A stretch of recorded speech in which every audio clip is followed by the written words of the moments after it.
আমি কথা বলবো দেবদা, একেবারে আজকের যে ছবি 3.5 দিন ধরে আমরা দেখছি, একেবারে অন্য ছবি আমরা দেখতে পেলাম। তুমি একেবারে বাচ্চাদের সঙ্গে বসে গেলে টাইম ভোটার, মানে জীবনে ফার্স্ট টাইম ভোট দেওয়াটা একটা যে কোনো উৎসবের থেকে কম না। মানে 18 হওয়া এবং প্রথমবার দেশের গণতান্ত্রিককে অধিকার নেওয়া, যে আমিও ভোট দিয়ে আমার প্রধানমন্ত্রী বা আমি আমার প্রার্থীকে দিল্লি পাঠাবো, যে কি বলবো, এটা যে একটা কন্ট্রিবিউশন টু দ্য নেশন, এটা একটা খুব ইম্পর্টেন্ট একটা মুহূর্ত। বিজেপি প্রার্থী হিরণ চট্টোপাধ্যায় যেখানে যাচ্ছেন সেখানে করে বিক্ষোভের আগুন জ্বলছে, কিন্তু আমরা দেখতে পাচ্ছি আপনি যে বুথগুলো যাচ্ছেন সেখানেও মানুষজন ঘিরে ধরছে, কিন্তু বিক্ষোভের জন্য ঘিরে ধরছে না, ভালোবাসার জন্য ঘিরে ধরছে। ইনফ্যাক্ট তুমি আজকে যে কটা বুথগুলো যাচ্ছি সেখানে লোকে আমাকে বলা হয়েছিল এটা বিজেপি উইনিং বুথ, মানে ওই বুথগুলো আমরা হেরে আছি বা কম আছে। কিন্তু তুমি তো সব জায়গায় যাচ্ছ, মানুষ যেভাবে ভালোবাসছে, কোনো বিক্ষোভ নেই, কোনো জয় শ্রীরামের স্লোগান নেই, কিচ্ছু নেই। মানুষ আসছে, হাত মেলাচ্ছে, কথা বলছে, এবং আমি সবার সাথে কথা বলছি। এইটাই তো রাজনীতি হওয়া উচিত। এইটাই তো আমি গত 10 বছর ধরে করছি, যেটা তোমরা সৌজন্য বলো। একটা উল্টো পাল্টা অনেকগুলো ইনসিডেন্ট আসছে। আজকে আমরা যাবো, একটু পরে হসপিটাল যাবো, আমাদের একটা কর্মীর মাথা ফাটিয়ে দিয়েছে, তো আমরা হসপিটালে যাচ্ছি এখন। কিন্তু আমি ইমিডিয়েটলি ফোন করে তখন বললাম কেউ পাল্টা করবে না, আমরা শান্তিপূর্ণভাবে ভোটটা চাই। মানুষকে ভয় দেখিয়ে এইভাবে যদি ভাবে কে ভোট লুট করা যাবে, আমরা সেইটা পক্ষে নয়। আমাদের পক্ষ থেকে কোনো কেউ হবে না, ওর জায়গায় অন্য কেউ রিপ্লেসমেন্ট করো, এবং শান্তিপূর্ণভাবে ভোটটা যেন হয়। আমরা পুলিশকে, প্রশাসনকে জানিয়েছি এই জায়গাগুলি সমস্যাগুলো হচ্ছে।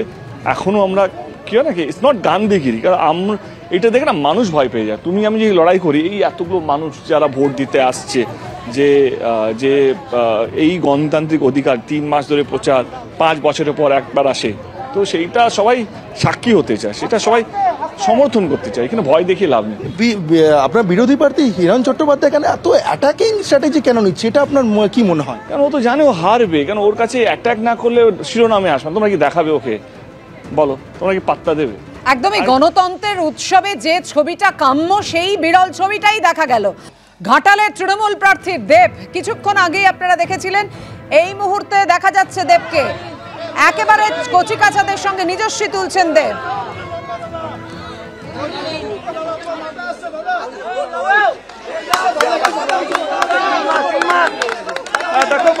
অনেকেই মনে হচ্ছে ছবিতে দেখে অনেকেই প্রথম ভোটার, যাদের সঙ্গে ছবি তুলছেন, কখনো সেলফি নিচ্ছেন। দেব একেবারে খোশ মেজাজে দেখা যাচ্ছে দেবকে। সৌমিত্র, তুমি দেখতে পাচ্ছ পাপিয়া, এই যে আজকের যে ভোটের দিনের আজকের যে ছবি, এই ছবিটা একেবারে অন্য ছবি। এই ছবিটা যেন কথা বলছে। পাপিয়া, তুমি দেখো, চাউলি শীতলা নন্দ প্রাথমিক বিদ্যালয়, এখানে দেব যখন এসেছেন, প্রচুর এখানে যারা মহিলা রয়েছেন, যারা অল্প বয়সী, যারা বাচ্চা রয়েছেন, যারা পুরুষ রয়েছেন, সকলে একেবারে দেবকে ঘিরে ধরেছে। দেবকে ঘিরে ধরে একেবারে সেলফি তোলার জন্য তারা আবদার করছে। এবং দেবও, যেটা আমরা দেখলাম, প্রথমে এই যে প্রাথমিক বিদ্যালয়, চাউলি শীতলানন্দ প্রাথমিক বিদ্যালয়, তিনি এখানে বুথে ঢুকলেন, বুথে ঢুকে তারপর বেরিয়ে একেবারে যে মহিলা শিশুরা ছিল তাদের সঙ্গে তিনি ছবি তুললেন, সেলফি তুললেন।